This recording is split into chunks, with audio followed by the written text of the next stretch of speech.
Hello and welcome to another episode of the ReUp. My name is Jason Delgado. We're in a little bit of a makeshift studio here today, but it's kind of cool. You know, I did a lot of auditioning today for various commercials and theatrical productions, and so I figured I'd just keep the setup up, get the podcast going, and make a day of it. Anyway, thank you so much for joining me. My name is Jason Delgado. This is the ReUp. Every week or so, I kind of get in a little bit of a podcast, vlogcast mode, talk about, you know, doing stuff out here in LA as a stand-up comedian, trying to go from the day job into the dream job in superstardom status. But out here grinding, so it's kind of fun to kind of tell the stories of what's been going on with me and what's been going on, you know, just in the adventures of trying to do the damn thing. So thank you so much for joining me. Yeah, you know, trying to do as much, auditioning as possible for like commercials and movies and shows, just to try and, you know, get the face out there, get the brand going, show the brand. And so it's kind of cool, you know. I have my living room sort of set up as like a makeshift, you know, audition setup. She can't have the baby. She's only 18. Wait, okay. She can't have the baby. She's only 18. You know, and I'll do that 100 times and then record one. But it's she can't have the baby. She's only 18. It's a little too Shatner, but it's fun, you know, grinding, but having fun acting. But today I had a bunch of them, so I figured I'd just kind of leave everything as is and just kind of go right into the podcast just to see what's good. So much has been happening. Speaking of Shatner, congratulations to Captain Kirk himself. Just flew up into space, which I thought was pretty cool. Jeff Bezos of the Amazon. He went and, I guess they have this little, spaceship that they shoot people up into the stratosphere with. And so he got to go with a couple people. And it was really cool. You know, it's kind of sanctimonious in that, you know, he's the original sort of space captain that everyone knows. And now he's up in space. It's a bunch of billionaires just trying to show off in front of each other. I bet you Elon Musk is fuming like, oh, you should have been on mine.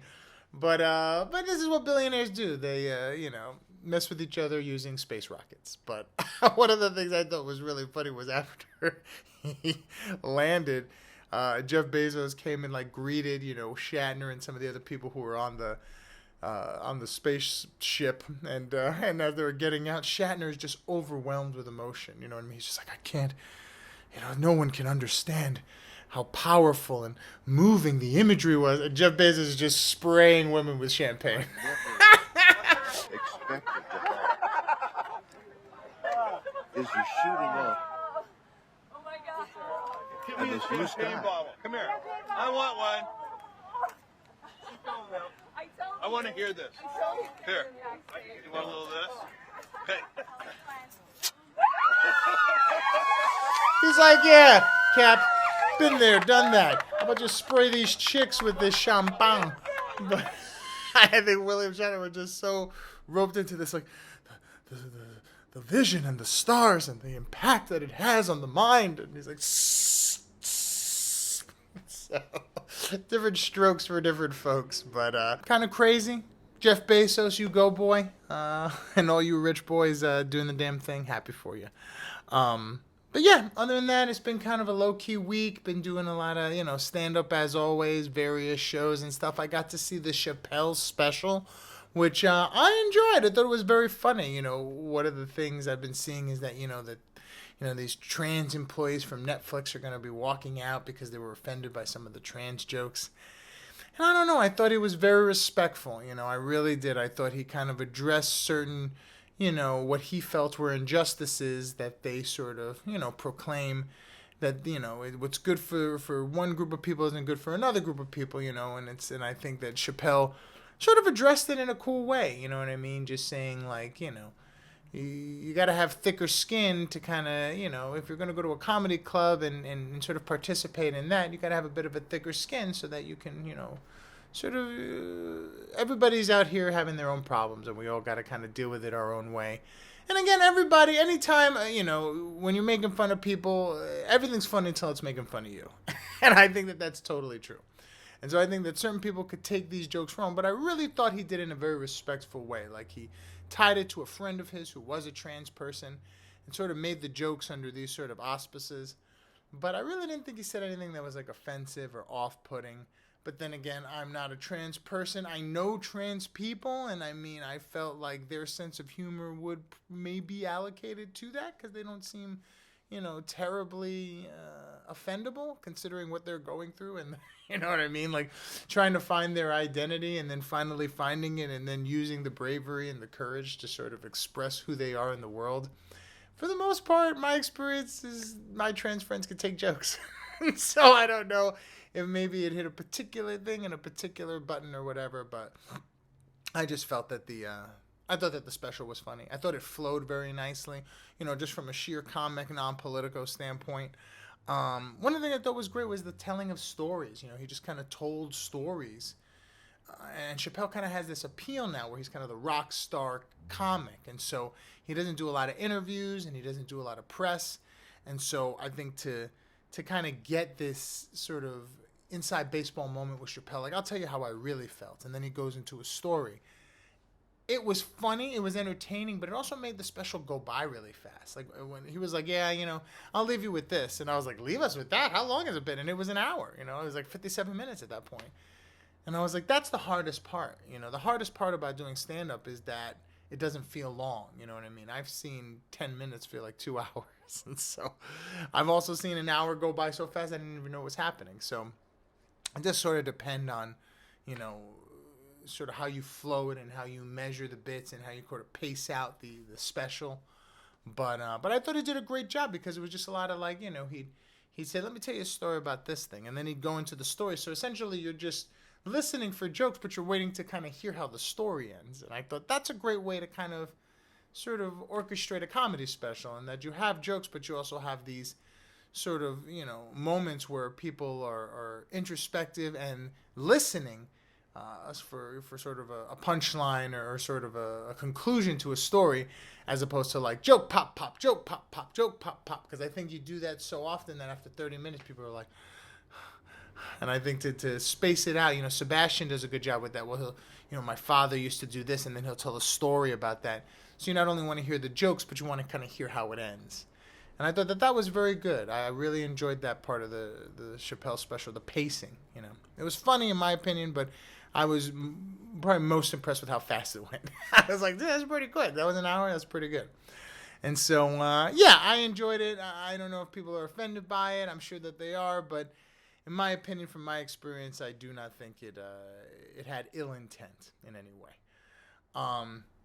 And then another thing I got roped into this week was a television program, and this never happens, but I was kind of like resting on Sunday just to kind of like, I'd done a show on Saturday and I was doing stuff on Friday, and I was like, I just need kind of a Sunday chill.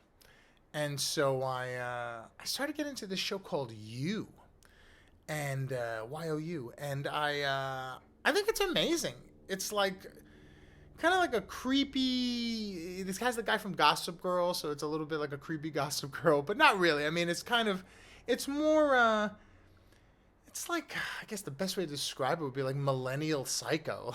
It's really strange because it's about this guy who's, just seems like just an average sort of lowly guy, but, is kind of psycho in the head. And he starts to stalk this girl, to get to know her and to try and get a date with her, but does it in this sort of all from his perspective. So it's sort of justifying what he's doing, though it seems psycho.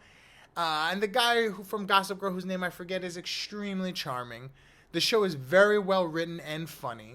And it's very current because it talks about kind of like our relationships, dating, what we do to one another, ghosting one another, how we feel about these sort of like, these sort of crappy millennial app dating tendencies that we all kind of feel. And you take that and you put it in this guy who's sort of a very seemingly nice guy. He has a neighbor who's a kid, and the kid kind of gets a little bit abused, and so he kind of takes him under his wing and gives him shows him how to, he's a guy who works at a bookstore, and so he shows the kid, the famous books, gets the kid food when he's hungry, just a super nice guy.